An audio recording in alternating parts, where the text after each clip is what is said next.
A wild weekend that was for the Oklahoma Sooners.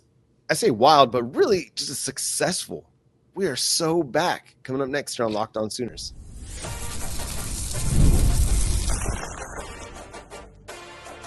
You are Locked On Sooners, your daily podcast on the Oklahoma Sooners. Part of the Locked On Podcast Network, your team every day. And again, thanks for making Locked On Sooners your first listen every single day. Shout out to all the everydayers out there. Tune in and subscribe to the show wherever you get your podcasts. We're free and available on all podcast platforms and on YouTube. So hit that subscribe button and that notification bell to let you know when new episodes drop. Part of the Locked On Podcast Network, your team every day. Jay, I think we got to start with this. The Oklahoma Sooners baseball team picked up 2 top 10 wins over the weekend down there at the Round Rock Classic. Just a huge performance for the Sooners. Massive. Went out there, won the Round Rock Classic, knocked off Oregon State, and then had a long 12-inning match against Virginia. I'm sitting here listening to it on the radio, and I'm just losing my mind. It feels like it's like old school back in like the 80s of listening to baseball on the radio, something I have not done in a very long time because, quite frankly, I'm not that big into college baseball, and it's something that, I enjoy whenever I go out to the games. But that's always been my thing with baseball. I'm a guy that when I go to a baseball game, I have a blast. Get my hot dog, maybe grab a beer, maybe grab a water. But I love sitting there in the outdoors and just watching the not only the pitching ability, but watching them, get them hits and hear that bing noise every time that bat connects. But man, both of those games were just riveting. And the beauty of it is that Oklahoma mounted comebacks in both games. This is why you made sure you paid Skip and got him to stick around, was because of that coaching, making the proper changes with the right pitching staff.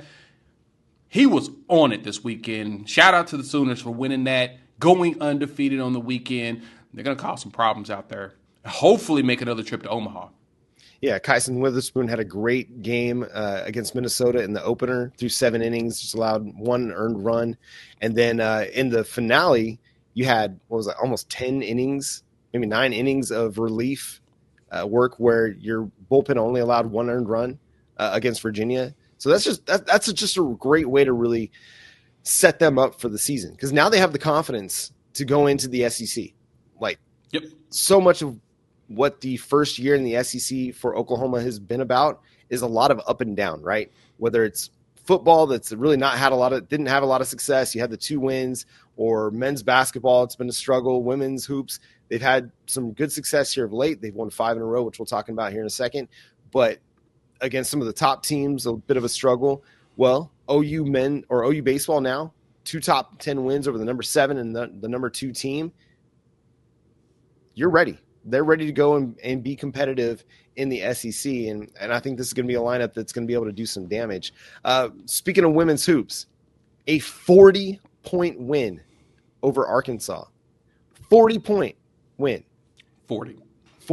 That's what you do against Division II teams, not against an SEC team. I mean, South Carolina might do it to an SEC team. They did it to us. But going to Fayetteville, going to play Arkansas, which may not be a great team, but you still win and won by 40. Reagan Beers had 30 points for the second straight game, matching her career high that she had against Vanderbilt, 12 of 14 shooting for her. And Skylar Vann just continues to fill up the box score. She had 12 points, 6 rebounds, 5 assists. This team is trending in a really, really good direction with just 2 games left to play in the season, and really looks kind of like a shoo-in to have a host site for the first 2 rounds of the NCAA tournament. Yeah, this team is definitely heading in that direction, winning the last 3 games in a row. And like I said, a couple games left, good chance that Oklahoma's going to be a host site for the tourney. Reagan Beers came back with a vengeance, right? She was out for a little bit, but like I said, back-to-back 30-point games, shooting both those games at 80+% from the field. So crazy. Absurd. Just stupid. just crazy. Surprisingly, she didn't get another double-double. I figured she would, but doesn't matter. We can go out there, we can cheers for Beers, Mateers, and then, of course, we can finish it up now with Jeremiah Fears. Another massive weekend for Oklahoma. Yeah, Jeremiah Fears had a great game in Oklahoma's win on Saturday, knocking off a top 25 team in Mississippi State. They were 21 in the AP poll, 23 in the coaches poll. You had to have that win. If you had any hopes of getting back into the NCAA tournament field, you have to win some of these games in your final 4 games. That was one of those, and you had them at home. And Jeremiah Fears had a really, really nice game. Finished with 27 points on 7 of 12 shooting.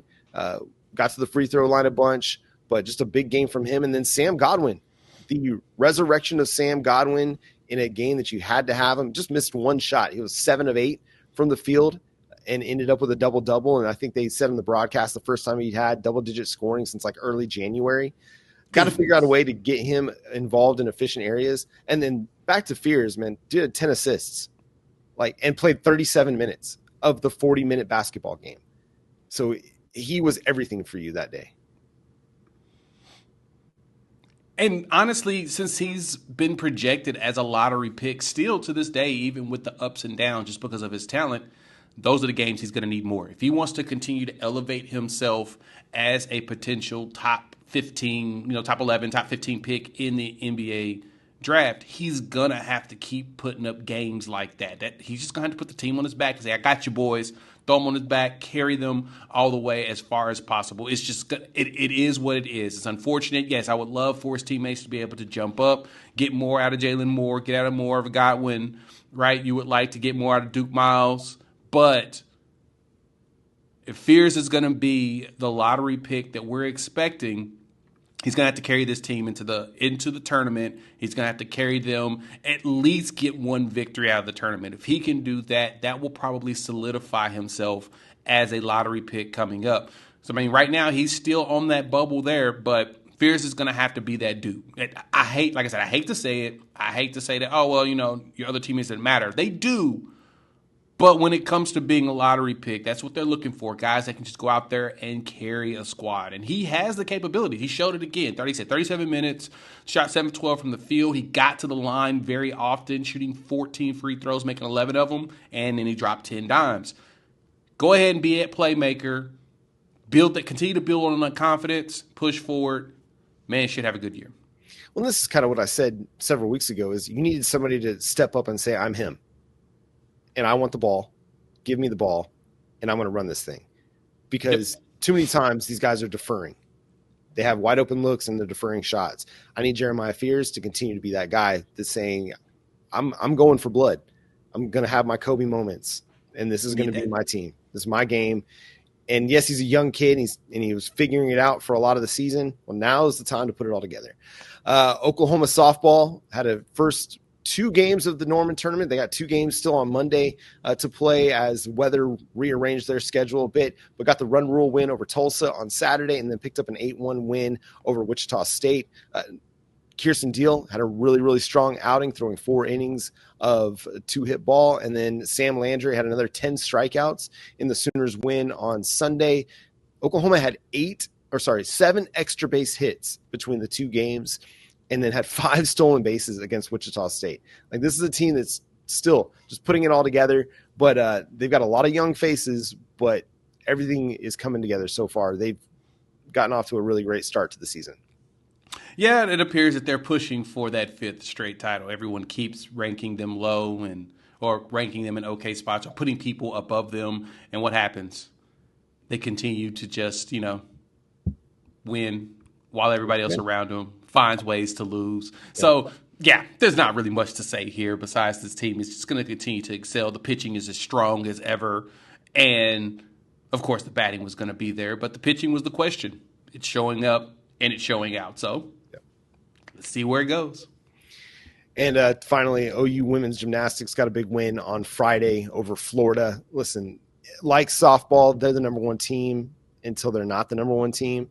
And it's an experience-loaded group of women, and they're going to be among the Final 4 when it gets down to it for the national title once again this year. And that's going to do it for today's episode of Locked On Sooners. Thanks so much for tuning in, being a part of the show. Subscribe to the show wherever you get your podcasts. We're free and available on all podcast platforms and on YouTube. So hit that subscribe button, hit that notification bell to let you know when new episodes drop. Follow Jay at Unfair Sports. Go check out his channel, Unfair Sports, over on YouTube. You can follow me at John9Williams. You can also read my work covering the Sooners over at SoonersWire.com. The show is at Locked On Sooners on all of your favorite social media platforms. But until next time, he's Jay Smith. I'm John Williams. We'll talk to you then. Boomer Sooner.